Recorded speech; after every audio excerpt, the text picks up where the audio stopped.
Welcome to the Vision Profiles podcast. Join us, two dedicated Apple Vision Pro users, as we dive into everything from hardware to software to apps and the latest updates from the world of Vision Pro. Boy, have we got updates today. I'm Marty Gensius, a faculty member at Kent State University, podcaster, and an avid Apple product fan. And I'm Eric Bolden. I work in IT, but my interest is in finding interesting ways to share content. Currently, that's photography of birds and plants, but might become immersive video soon. Yeah, I'll tell you. Let's set the context here. It's 1:30 in the morning. I had taken like a 2-hour nap. You just got home after driving an hour from the airport. You were on a trip all week, and then flight got delayed in the last couple of days. So we're doing this in the middle of what is my night, and we're going to try and get this out. So you'll have to pardon my being spacey. I just got up, and but we've got a lot of great news. So I hope that'll keep everything on focus. Are you doing okay, Eric? Okay. The last of the flight meds say I'm good, but if I'm a little wonky, I blame that. Okay. Well, today's episode is going to cover. It really has been a slow week for Apple Vision news. If you look for news articles about it, there's not much out there. But today is a whole different story. Today, they did the WWDC announcements, and they went through all of their OSs, and they covered what was a pretty significant chunk for VisionOS. And they started with it, which was a little bit people thought, or the group that I was watching it with said, they're starting with this. And I thought, yeah, why not? And they had some pretty good announcements about it. Before the actual WWDC, they had the Design Winner Awards, and we talked about them on our last episode. We spoke about who the nominees were, but they didn't had the winners announced yet. And the apps that they chose out of the finalists were DJ, which is sort of a music integrated. Have you played with it at all? Just a little bit. It's not something I normally do, but the interface was really cool to look at. So Yeah. I downloaded it, kind of put it up. Not quite my thing, but I do know some people who are going to really enjoy it. Yeah, I spent years working as a DJ at a radio, an announcer at a radio station, and so slip queuing records and the whole thing looks of interest to me. But that is one of the Vision Pro Design Award winners, and the other one was Blackbox, which is a sort of spatial game, and you have bubbles in your room, and you have to go and poke the bubbles, and then they change into other things, and it's really uses the environment as much as it uses the environment, the spatial environment, as much as it can in generating the game. There were other finalists, Synth Riders, which is like the Beat Saber sort of meta game, Luna, which is a really enjoyable little game, puzzle diorama game. NBA, Sky Guide were also the finalists, and we talked about those on the previous episode. But DJ and Blackbox were the winners for that. And I'll probably go back and take a better serious look at DJ. There are a lot of things that are going to cost me money on this because of the announcements that occurred. So what did you think about the opening sequence? Did you get to see it? How much of it did you get to see while you were traveling? This was the most convoluted WWDC keynote I have ever listened to, because I was either standing in a security line attempting to watch, or on a plane that sometimes had network and sometimes didn't have network, or getting off the plane, or sitting in an airport. So I believe I saw almost all of it, but I did not see it in the order that you would normally watch it in. So, and some of it I didn't get audio. I just got subtitles, and part of it there was no audio at all. It was just sign language. That's not my strength. Wow. However, I at least was near it. It was I mentioned before we started recording, I paid more attention to this because of the podcast and because of other podcasts we're both on this year than I typically would. I watched it. I blocked everything on my calendar. I watched it from beginning to end. I thought about an hour into it, this is long. And I knew they still had to cover the AI portion of it, which was a significant part. Lots of content in it. And I said to myself, well, I'm going to have to watch this again before I definitely we record this show, but then before I get involved in you and I get involved in other shows too. So I went back and watched the content around Vision OS this evening or last evening, and got some notes out and put them together in show notes for us all, and just then realized how much material was in the whole program that they had put together. The opening sequence was cute, flying in on a Apple striped airplane in jumpsuits. And the first time I thought it, I thought, oh, this is really dorky. It was kind of fun. Even what? It was kind of fun. Yeah, the second time I got into the fun, but Yeah. I really would have liked to have seen someone shoot not open. Just for humor's sake. But watching it the second time, it was not only fun, it was pretty impressive the way they did it. And then to cut to Tim on top of the roof and have a couple of the or the parachutists in the background coming down. It's pretty cool. Really pretty cool. I would found myself really wishing that there was a cameraman behind everybody filming as they went down so we could have full spatial video as the different shoots were opening. That would have been really cool. Yeah. I know there were parties, gatherings of people who were watching this on while wearing their Vision Pro headsets. And so a spatial effect to it would have been really nice in that kind of arrangement. But I got to tell you, Apple did Vision Pro and Vision OS justice in this and really taking a look at it and seeing all the things that were there. And I didn't really get a sense of that until after watching it a second time. And we'll go through some of these notes and get reactions. But the second time they put that big chart up, that graphic that has all the new things that are in Vision Pro, about half which they didn't talk about, but through examination, they're really pretty cool. There's some cool additions to it. The highlighted apps that they started at the beginning of the Vision Pro section were NBA, What If, and I'm not sure you've seen that yet, Eric. What If? Not yet. It's good. And the way they showed it was just exactly how you experience it, with the big guy standing in your Right room. there. Yeah, Nice. it is. I'm looking forward to that one. Yeah. Unextinct, which I haven't tapped into yet. Blackbox, which we mentioned. I saw Thrasher and I thought, how come I haven't seen this yet? And I put my headset on earlier tonight, and it's a pre-order.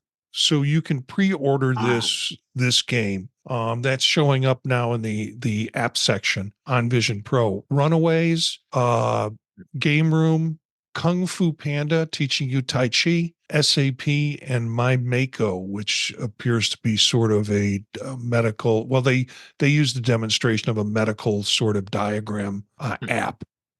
So those were the apps they attempted to highlight. All of them very good, or appear to be very good from a spatial computing standpoint.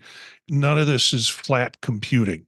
So again, highlighting that. And then the watch group I was with, there was some doubt, and there were some folks in there that were not sold on the device. But when they said 2,000 apps that are made specifically for the Vision Pro, that was kind of a reality check for them and for me, that we're not just talking about the millions of iPad apps that have been converted over, but apps that have already been made for the spatial computing environment. And that's up from what, 600 when it first came out? And Yeah. it's only been 3 months. Yeah. Of course, everybody said there's only going to be 100, and then there was 600. And in 3 months, it's up to 2,000 apps. And it's not all the same app. Yeah. It's not a floating flashlight app. These are really nice apps. Yeah. The other piece of information that I thought was the beginning of the oh wow for me was the simple gesture of having your hand out in front of you or flat and you finger tap it for home view. I thought, okay, that's nice. It's a new gesture. But then if you look at how that's done now to get home view, it's typically reach up, press the crown down. So you don't have to touch the device in order to get that use that gesture, and it gets you to something that you're going to do a lot. You're going to go back to home a lot. So that's a new piece to it. And then turn your hand over so it's face down, and you can get the time and battery level, which is another thing. Another multiple. You know this. You have to look up, get the little signal that tells you you're in your control area, and then tap, and then it opens it up and you can find out what the time and the battery level is. So eliminating a lot of multiple things that you used to do to have it down to one simple gesture. And then finally, with your hand down, if you tap your finger with your hand down, you get the control center, which is a lot. There's a lot going on in the control center. What kind of things are in there? It's connect to a Mac. Connect to a Mac, which was the big issue. So they've taken, and it's also guest user. There are other things that you go to your control center for if you're going to do a spatial FaceTime together. In order to get the persona version of it, you have to go to your control center. There's just a lot in there. So we used to have to move our eyes up, get the little down green arrow, click on the down green arrow, then get to the control center. So this has been simplified a lot in these two gestures that have been added to Vision Pro. Then the next thing they talked about, and I noticed you added something in here, so I'm going to let you take lead on this. Immersive video. And there's a couple of pieces on developing immersive video, and the announcement that Canon has done something. Why don't you share about that? Yeah, Canon has announced a new lens coming out in the fall. Currently, it's designed to work with the Canon EOS R7 only with a firmware update. It sounds like it's a fairly popular body, but it's the first lens combination I've seen come out from another company specifically designed to work for spatial video that will work with the Apple Vision Pro, which is an excellent sign. It means that there's enough interest that somebody took the time to develop a product, and it's coming out this fall just in time for a bunch of editing tools to become available. And that's one of the things I've mentioned in the past is, well, where are the movies, where are the videos, how do you edit all of this? I think we're going to see those questions answered by later this year. This could mean other companies Nikon, other camera companies might come out with similar types of lenses because this is going to open up the market. And I think they spoke about it being integrated with Final Cut, and you're essentially going to be able to edit video using a combination of your MacBook and possibly, I guess, iPad too. If eventually you could edit video in Final Cut and then bring it back to while you're wearing your Apple Vision Pro and being able to see the results immediately as you're working with it. So a pretty cool combination there. Yeah, I'm really looking forward to it. Yeah. And Eric's found a link from the newsroom about Canon's new spatial lens, and we'll put that again in the show notes. There's also there was some video and some conversation during the presentation about the immersive videos that they're doing, 8K with 180-degree view. And they talked about Blackmagic creating cameras to be able to do that. So from a commercial or from a professional standpoint, these Blackmagic cameras that are able to do the by lens, the left and right eye lens, and do it at 180 degrees, combining that with DaVinci Resolve Studio, and I've used DaVinci Resolve before, DaVinci Studio before in working with video. And then also they said Apple compressor, and I'm not familiar with that, but these three things together, the Blackmagic cameras, the DaVinci Resolve Studio, and the Apple compressor, will help create these immersive 8K 180-degree points of view that can be done for video. And then something they slipped in right at the end is Red Bull, the favorite drink of extreme sports people and people who are on long drives and need to stay awake. It's going to be doing a whole series of immersive sports videos of immersive sports for Apple Vision Pro in Apple TV. So for those of you without Apple Vision Pro headsets, you put the headset in, you go to Apple TV, and we have a different Apple TV menu or experience than folks who are just watching it through Apple TV. So we have a whole set of immersive videos that come up that are, of course, best viewed on Apple Vision Pro. Well, Red Bull is going to contribute to that with their extreme sports. Other bit of news before we get into the details of what went on with VisionOS 2, is international sales. People have been saying, when is it going to come? When is it going to come to these countries? Who's going to get it first? And surprise, they announced it. Of course, it's already in these countries, but not this. These will formally be ways in which countries have access to it. June 28th, China, Singapore, and Japan, and then July 12th, Australia, Canada, France, Germany, and the UK. Any surprises about this with you, Eric? The country choices and the layout? Not really. I think they were waiting to be able to kind of get a bunch of stuff done in the US, practice with everything, do a bunch of software updates. Now they've done it. It sounds like now it's mostly a problem of getting all of the language support in place, rolling it out from there. Yeah, I think they really wanted to do something to maintain the China market. Yeah. China's already playing around with 3D spatial kinds of video things. So I think they wanted to get their foothold in there. And so it doesn't really surprise me that China got it before Canada did. And there's a lot of interest there. Yeah. Yeah. So China, Singapore, and Japan, June 28th, Australia, Canada, France, Germany, and the UK on July 12th.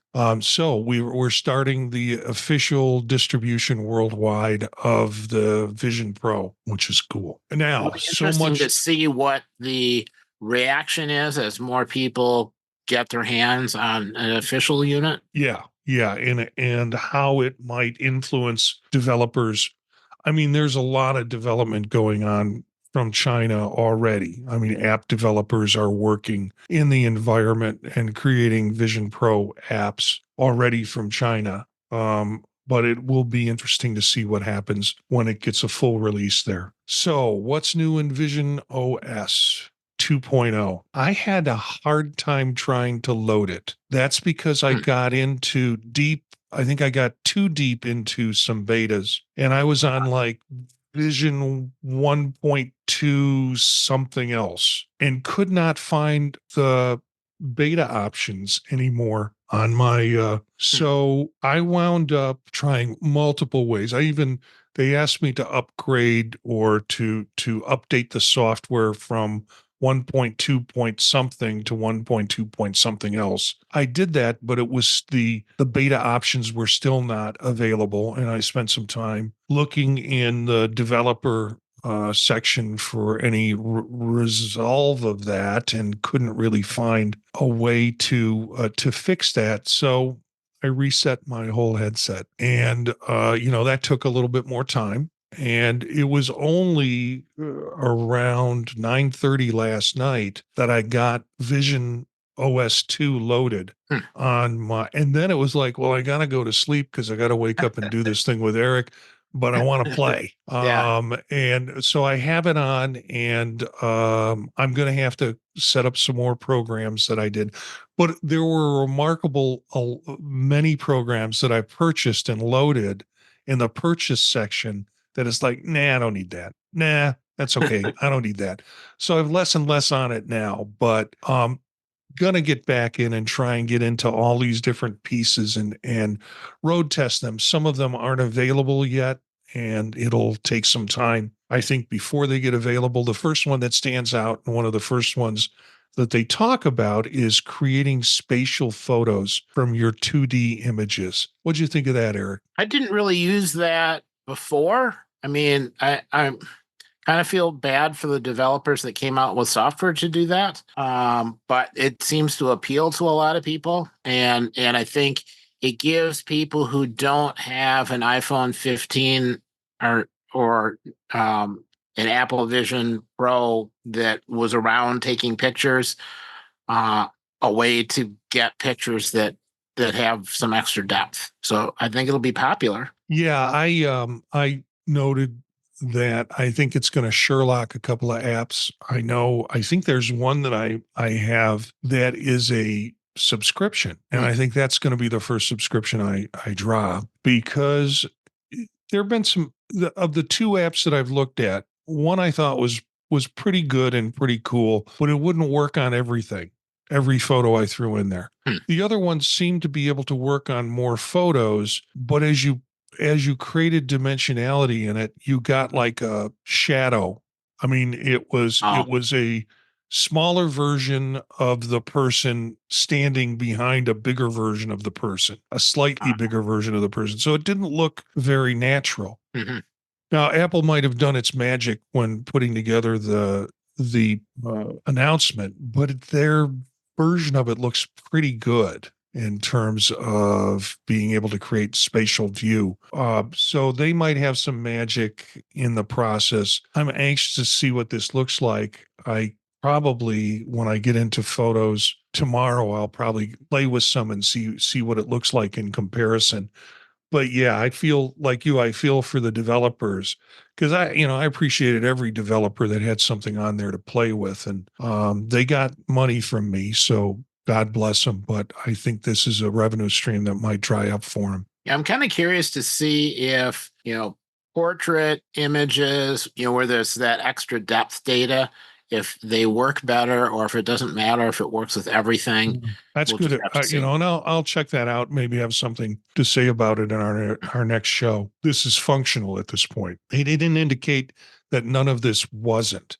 There are ones where they said specifically, this is coming later in the fall, and we'll mention that with as we go through these. SharePlay for photos. What'd you think? That's a neat idea. I think some of it is we want more people to have more than one Apple Vision Pro, and this is a way to do it.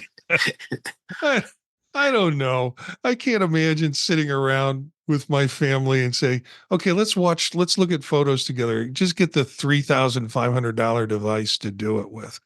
Well, I mean, the example they were giving was somebody remote. Yeah. So if you've got somebody working overseas or somebody working at the other end of the country, and the kids are with one person and not with the other one, being able to kind of see some of the events and watch and react together, that could be worth it. Or for grandparents who can't travel for some reason, I think there are times when it would be worth it. It would be nice if it could be something you could check out of the library for a couple of days. And I'm sorry, Grandma, you have to put the headset on. You can't just look at the screen and you know, we I'm used to sorry. I send you see. a photo album, but not anymore. Now you got to put the, yeah. Yeah, right. We'll be tech support for Grandma. Yeah. It would be Um, better if you know, had something that adjusted to your eyeglasses prescription, but yeah, yeah, we'll wing it. maybe in the future. It'll get there. I've seen some stuff that Apple's now playing with those kinds of prototypes, and looking at what could be a Google Glass for Apple. SharePlay for photos, and then redesigning the photo app. I think this was across all platforms that we're going to see a new photo app with this kind of design in it. And I'm not the photos guy, so I don't know if you have any reaction to it. It worries me every time they do a redesign because I finally get everything all worked out and can kind of work around things. Yeah, there are things that irritate me, but I kind of know how it works. So I'll have to wait and see. Usually when that happens, it's a good idea, but they're not quite done yet, but they got to release it anyway. So it may be rough for a little bit. But being able to better detect, what's out there and put the stuff that is more spatial together a little bit easier, that could be worth it. And anything that would let you search for specific pictures a little bit better, that would be really nice. Yeah, I think the group that I was with, the watch group that I was with, the biggest clamor about it was, "Ooh, it'll get rid of all my screenshots on my phone that I accidentally do when Yep. I'm trying to open it. It'll clear those out." That's with the new AI engine. But yeah, I don't know. Again, not being a photo guy who doesn't take a lot of photos, I'm not sure how much I'll be impacted by it. But they're really touting the redesign of the Photos app. You can trim any video, so you can, of course, again, this is probably a video or a photos, but you can trim any video that you have in your photo library using the interface and making it, of course, on a Vision Pro as big as you like. I don't know if that's that much of a new addition to what you could have done in the past, but I think they're trying to sell the scalability of what you can do with Vision Pro that you can't in with other smaller devices. Well, really, anything that would let you edit photos and pictures or photos and videos on the Vision Pro would be welcome. Being Oh able to get yeah, info about pictures, being able to edit, anything where you got to stop and go find another device and then do the editing or get info on the picture. That was kind of annoying. So I'm yeah. hoping that in doing this whole change, they also are adding some of the features that should have been there back in again. Yeah, the thing that I hear a lot about from folks is as soon as I can do video editing on it, I'm all in. If I can video edit on a plane, that's great. So this is a step closer to that. And later this year, they're going to have the ability to edit spatial videos with Final Cut Pro. That kind of combination of Final Cut Pro, your Apple Vision headset, and your MacBook at this point that will allow you to kind of do that combination. Yeah, it'll be nice to have more people able to try working with spatial videos and get good feedback, faster. I think we'll see a lot more, spatial videos, depth videos, and that I'm kind of looking forward to. It's way too difficult to do it right now. Yeah. And that Final Cut Pro combination, as we mentioned before, is coming later this year. We talked about the new gestures with navigation, which was pretty cool in terms of using your hands as an open or face up open or face down open, and being able to use the tap in that position to do all sorts of things with volume control, battery level, getting into the control center, and also getting back to home, which are all have been multiple tap and look kinds of ways to get around in the past, or using the physical device by tapping or double tapping on the crown. Then panoramic productivity with with a Mac virtual display. Looks pretty cool. That was a oh wow from the folks who That's had nice. in the watch group who didn't have a Vision Pro. That was an oh wow. It looks pretty cool. Again, later this year, it's the equivalent of having two 4K displays side by side with an ultra wide screen that wraps around you. That will be very cool. They're really pushing up the immersiveness. That was kind of a theme through all of this, that the immersiveness piece of what you can do. It's just not a tiny little screen that you put on in front of your face and you move things around with and you open and close. Just the whole immersive environment, which goes to the next one, new environments. And they say new environments, but the only thing I've seen is Bora Bora. So I'll have to go in and see if there's anything else besides Bora Bora. And they have that one beach shot that they have in promoting it. Keyboard visibility. This one I think is a big one. That's big. Have you done anything with environments and keyboards? I know you use it as a productivity device. Yeah, and I was just staying out of environments because I was sharing my Mac display into that, and if you go at all immersive, you lose the keyboard. So I just stayed out of that immersive part because I needed to see the keyboard. So yeah, that'll be really nice. And it's also really nice because you can see the keyboard, but all the clutter around you is gone. So if you take screenshots, you don't have the background of what you're looking at in the way. Yeah. I like that a lot. So I'm really looking forward to that. That and being able to customize the order of applications. That's big. Yeah. Well, I'll tell you, that sounds big, but I'll tell you my experience with it when we get there. The keyboard visibility thing, if you listen to it carefully, they talked about your MacBook or your Apple Magic keyboard. So I'm wondering if I just brought in a standard old other guy's keyboard, if it would work in this environment. I know there are some keyboards that didn't work.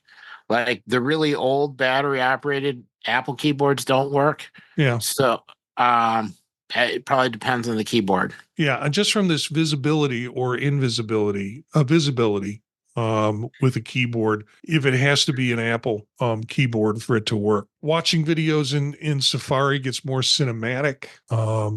Take that, YouTube.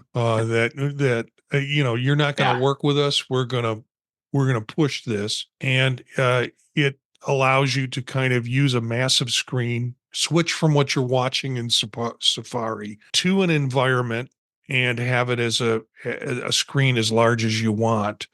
For Safari and Netflix, for YouTube and Netflix. And I watch some Netflix through Apple TV on mine. So they're a little bit better connected through Apple TV, but this will give you an option to do things through Safari. That's a nice change. We already mentioned at Canon creating a new spatial lens for the EOS R7 to capture spatial video.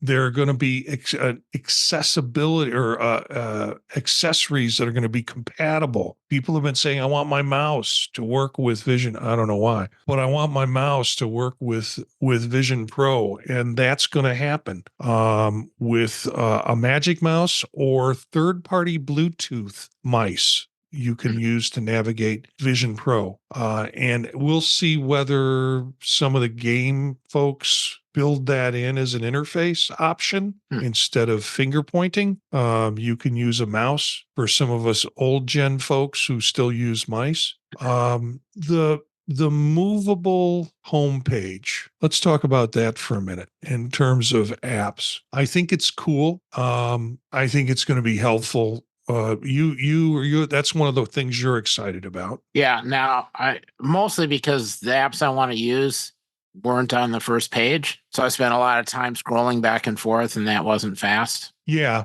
And I noticed from tonight that when I did the hard reboot of my Apple Vision Pro, that I dropped about 2/3 of the apps that I had gotten. It's like, no, I don't need that. I don't need that in it. So my app pages got smaller. It's like two swipes, which is nice. Here's the problem. The way this works functionally is you find the app that you want to move, you tap on it or you hold it, and all the others start jiggling. You then drag it to whatever page you want it in. You can't move another one. You have to lock it in, then do the same procedure to move another one around. So that initial setup and then anything else that you add at that moment is going to be kind of a difficult to deal with, a challenge. Here's the other thing. I went back and added these apps in after, having a blank palette, and it did not add them in alphabetical order. It added them in the order that I added the apps in. So now I've got 2 or 3 pages that I really have to reconfigure because I can't depend on the alphabet anymore to find the app. And so that's going to be a change, and there's going to be some memory and muscle memory that goes into figuring out and remembering, oh, where did I leave that? At the same time, when you leave it there, if you choose an app that's higher up in the alphabet, that the thing then doesn't shift like it used to. It'll stay on the page where you put it. It's just the initial setup, and anything you add after that. I think we were all hoping for folders. Didn't happen. This is the next best thing, I think. So we've got the customizability. We just don't have folders yet. Yeah. I think it'll come, I think, as they get more and more apps and people start using more apps. I think the thing that was an exciting announcement that got buried was that AVP, Apple Vision Pro, will remember your last guest user. Yeah. I missed that. So it will remember, from what I can tell, one, but that means you and your spouse can easily shift back and forth in using one Apple Vision Pro, and the kids forget them. But yeah, it will remember this. So the next time that user uses it, they don't have to go through the setup. That's really nice. Yeah. How that plays out and if there are any bottlenecks in that process, I don't know yet, but I thought that was pretty significant piece, because so many folks say, well, it's an individual product. Yes, it is. But sometimes your spouse might want to watch a movie on it. You have to go through the whole setup. And so it's that I think was a significant add. You can also catch multiple games on the Apple TV app with the new OS. They talked about it in terms of MLS and MLB. MLB, that's going to be so cool. And they're going to have to make some changes to the MLB app in order for that to occur. I can tell you, being a regular user of MLB, but you can watch multiple games. And I think we've seen that like on cable or digital cable, where you can do that. It only makes sense that it comes to the Apple Vision Pro, and you can choose a main view and up to 4 others and switch between them. That should be quite fun. Persona enhancements. The trouble that I have with Persona, and I had to experience it again today when I did a complete reboot of my system, is it just doesn't seem to. It seems tricky, especially because I was recapturing it with the early beta version. It's just really clunky to do, or at least I have that experience where it's like, put your head lower. It's like my chest, my chin can't go into my chest as much as you'd like it. But this new Persona version is going to do more accurate skin tones, more vibrant clothing color. You can change the background environment, so we're all not sitting in a 1950s style art deco room that's kind of blurry as our background. I don't know what other environments we're going to get, but they say supposedly you can change that background is one of the So you have a variety of backgrounds is one of the That'll be really advantages. nice. Yeah, and they say to set whatever mood that you want to set. Well, I've never really thought of setting the mood as 1950s deco apartment background. Oddly enough, for me, the biggest problem I have is that by the time I do all of the shifting and everything else, I find that my whatever collar I have gets shifted or wrinkled, and I have permanently wrinkled clothing, and there's so yeah, if they can eventually make that work better or Yeah. clean that up. Yeah, I have a shirt on now that's got a slogan on it. You've got a shirt on that has a slogan on it while we record this. And when I did my persona, I took this shirt off and put a dress shirt on. Now I know that I'm in Vision OS 2. I'm going to have to redo it again. So to update my persona. And when I did the other version, the second version of it that they had on OS 1, I had a difficult time doing it. I had to kind of go into accessibility mode to have it shot correctly and to see me. So I don't know. I've never looked forward to being in front of a camera. This is one that I'll have to report on next week. Look to dictate. In the message apps, you can simply look at the microphone icon, and when it pulses, you can start speaking. You don't have to look at the microphone, tap, and then wait for the ding and then start saying your message. So that's kind of a nice little add.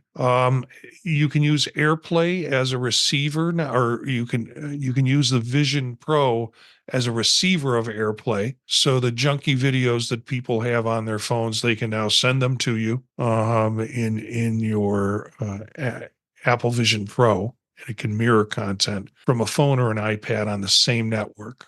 Oh, that's kind of nice. Travel mode on train support for travel mode. And I never quite understood this. And one of the initial videos they showed with the Vision Pro was a guy getting on a train and how he was able to set it into travel mode. So I always assumed it was available for trains, but apparently this is a new thing. And it allows you to not only just watch a movie, but you can also work with multiple apps. So for commuters, this might be a good thing for them for long train commutes. But I always thought it was available, but I guess not. I think early on somebody was showing getting on like a subway. That's what I was talking about. They're working on, those apps were always disappearing. So that was a problem. So maybe this fixes that. But yeah, I thought that was part of it. When they did that announcement and they showed them on a subway train, they said, well, now you have travel mode, so things won't disappear. But I guess this is a new piece. And then mindfulness breath sync. I tried this and it does seem to sync with your breath, but I didn't want to sit there for 5 minutes to test it out. I wanted to go to bed, and I really do, when I do that stuff, I really don't want someone talking in my ear. So I will check it out and see if I can make the world around me pulse with every breath that I take. But that's got the mindfulness app has a breath sync to it. And there were stories about that, like Apple Vision Pro is going to be able to check your breathing and stuff. There's some weird rumors around it, but it turns out that the cameras are probably watching your chest rise and fall and syncing the app with that process. Then there was a section on content safety that I thought I didn't quite get it. Communication safety includes protections for sensitive videos and photos that children may receive or an attempt to send them. I don't know too many kids that are watching that have Vision Pro headsets on. Yeah, I don't either. Although it could be useful for adults too. Yeah, that's right. Yeah, if you don't it would be nice for certain content to be blurred until you decide you really want to see it, kind of like what they do on Mastodon. Yeah. So it will blur sensitive photos or videos you receive before you choose whether to view them or not. It will be available in Messages, AirDrop, FaceTime messages and in other third-party apps. So that's where they're talking about being able to have this content safety piece to it. So a pretty full group of news, and it was so fast. And then there were so many pieces that weren't talked about that when you slow it down and you look at everything else that's part of the puzzle, really pretty impressive work for the operating system being out for 4 months now or something like that. Yeah, I guess I want to see some more examples of real-time transcriptions and anything for people that like subtitles and video. Yeah. Where you could be watching or listening to something and then actually get text. I haven't had time to look at that more, but I'm looking forward to seeing that. The watch party group that I was with was impatiently waiting for AI the whole time. They're like, so when are we going to get to AI? This was the big AI announcement. And Tim said at the beginning of it, we're going to go through all these different operating systems and then we'll talk about AI. And I thought, oh, he's going to do the last part is going to be an integration. And hopefully examples. And he talked about the principles that Apple has of things have to be powerful, intuitive, integrative, and personal. And then with privacy emphasized. And I think we've had these discussions in other forums. If Apple's going to do AI, it's going to be on device and it's going to be anonymous as much as it can be, so that your data is protected. So the idea of doing a request for AI, if it can be handled on device, great. But it's probably unrealistic to think every device will be able to handle everything. And then making a decision to go out to the cloud, and if that is somehow managed by Apple in terms of privacy, or if it's anonymous and then sent to outside services and it comes back. So none of that's ever connected to you as a person is kind of the Apple way to do it. Did you see much of that, or did you have much reaction to the AI piece? Yeah, up until now, I've been fairly negative on AI. I haven't liked the way it was used. I don't like the belief people have that it's this great, wondrous thing, especially the way people are using it. But I was greatly encouraged by how this came out. One, calling it Apple Intelligence. That is absolutely brilliant. Well, if you're going to get stuck with an A, you might as well use it when you can use it. Well, and it's something that doesn't mean anything else. Yeah, yeah. So You're right. that and that I was well liked. I really liked, they had this back when they were trying to do speech control, text to speech, speech to text, and text control, command control, where if you restrict it to a particular known task, it was fairly easy to get good results. But if you just walked up and randomly started talking to the computer and it could be any word at all, the results were horrible. I was happy to see that they seem to have gone the kind of narrow things down a bit approach. The adapters, where they have an on-device foundational model that they went and did a bunch of tuning to for different tasks. And then each of the different tunings, they created adapters out of that. So, an urgency adapter or respond to email adapter, or what else did they have? Tone adapter, proofreading, summarize give a summary paragraph, that kind of thing. It's a very specific task, and it could then be relatively good at it and not get sidetracked by 30 other possibilities. I like that a lot because I think it will be more successful. There'll be fewer failures.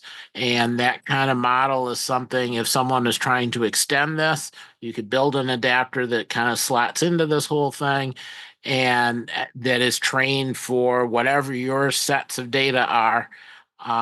That to me seems a whole lot more realistic, but the results should be far closer to what you're hoping for. Fewer inaccuracies, better hit rates. I'm looking for that a lot. The description of their private cloud computer. That was kind of Yeah. interesting, for the really large models that were not on device, where there's no storage, there's no command line on those devices. So, you could submit something, but it's not used for training. It's not stored. Somebody can't go in and Right. audit everything you just did.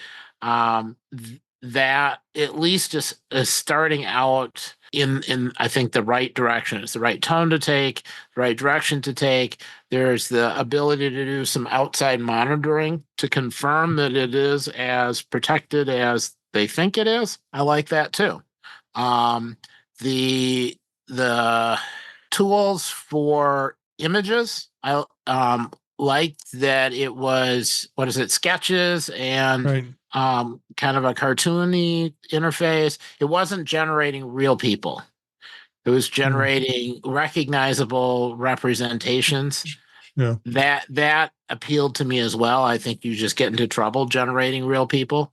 Yeah. You get into deep fakes with Yeah. that. So yeah, I was unexpectedly happy with the Apple Intelligence announcements. Yeah, well, AI has kind of become my thing in the job that I work in and stuff that I get to talk about. And I thought the AI portion of this was damn near perfect in terms of what we would want, what we would all want out of devices. Unfortunately, I think it's going to be tech geeks like you and me and folks who listen to this podcast that will get it. The consumer will go, oh, I just, they don't understand the importance or the difference of that. So if they could promote this in a consumer valued way to consumers, I think that would be good because it is, I think, pretty significant the way they've set up their system to manage AI. Also, you can opt to go out and use other AI assistants if you want. It's integrated with Chat GPT if you want to integrate it with Chat GPT. Now, I just read the title of and read a comment on an article. I think it was in 9 to 5, where apparently Elon Musk is all upset with Apple's announcements because they have integrated Chat GPT as part of their service, and he's going to tell everybody at Tesla that they can't use Apple products. So he's gone wackadoodle on it. It's not that Apple has integrated Chat GPT or OpenAI, but they are giving it as an option to add on if you want to add on for those services. I just think Apple hit the nail on the head with this. The proof is going to be in the pudding. If Siri is still stupid, it doesn't help us.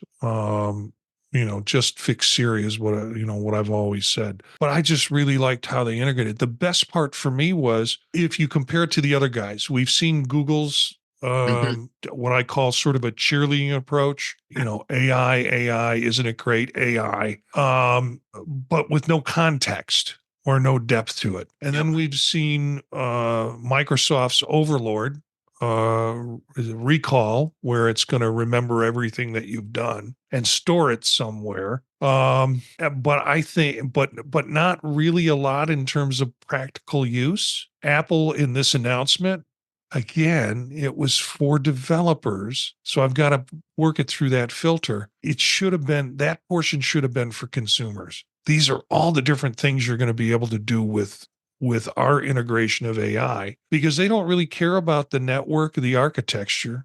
I think what it does for developers is it might stimulate some ideas of how they can integrate it within whatever apps or programs they're working on. They can get ideas from those kinds of demonstrations of what it can do. But again, I think the comparison of the 3 keynotes that have been done in the last couple of months, Apple really kind of showed folks how AI can be used, where the others went in a strange direction. Yeah, I think there's a lot of hope for AI, and this Apple Intelligence way of looking at it is ultimately going to over deliver over what people think they're getting, which is good. That's and the other thing I was looking at is everything that they talked about in Apple Intelligence should make using the Apple Vision Pro much, much, much more useful. Yeah. There's a lot of places where you want to give an audio command to do something, because finding a physical keyboard or bringing it up and typing it on a keyboard is annoyingly difficult.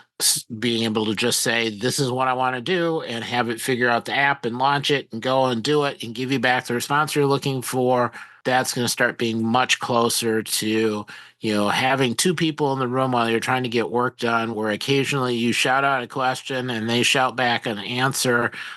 That's what I'm looking for. Yeah, and you have, I haven't thought about it in terms of the integration with the Vision Pro yet, because we didn't see Vision Pro examples, but you make a very good point in terms of how does this now add into VisionOS, and what is that going to look like in that platform? So, do you have any more on this that you'd like to talk about?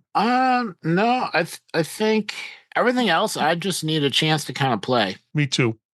I think this is a pretty good summary of what we know at this point. Yeah. And we'll play over the week. I'll play over the week, and we'll kind of get back to our usual process for our show. And I'm sure there are going to be lots of articles we'll talk about with regard to Vision Pro coming out in the next week. Yeah. And there are tons and tons of apps that are being updated. A lot of developers that had been waiting until they could go to one of the labs to ask questions, to clarify something, that's happening. And so we'll start to see that work get pushed out, this week and over the next couple of weeks. So that'll be exciting too. Okay. So, well, thank you for listening. For those that are listening, I hope you find as much excitement in these possibilities as we have. Our background music is free jazzy. It's courtesy of Steve Combs from the Free Music Archive. We'd love to hear from you as listeners. If you have an idea or want to join in on an episode, we have guests on episodes here. Just email us at visionprofilespodcast@gmail.com. And if you're interested in participating in the show, great. Learn more about us and the Vision Profiles podcast on our website, visionprofiles.info. Spread the word to other visionaries. Thanks for listening, and we'll see you next time.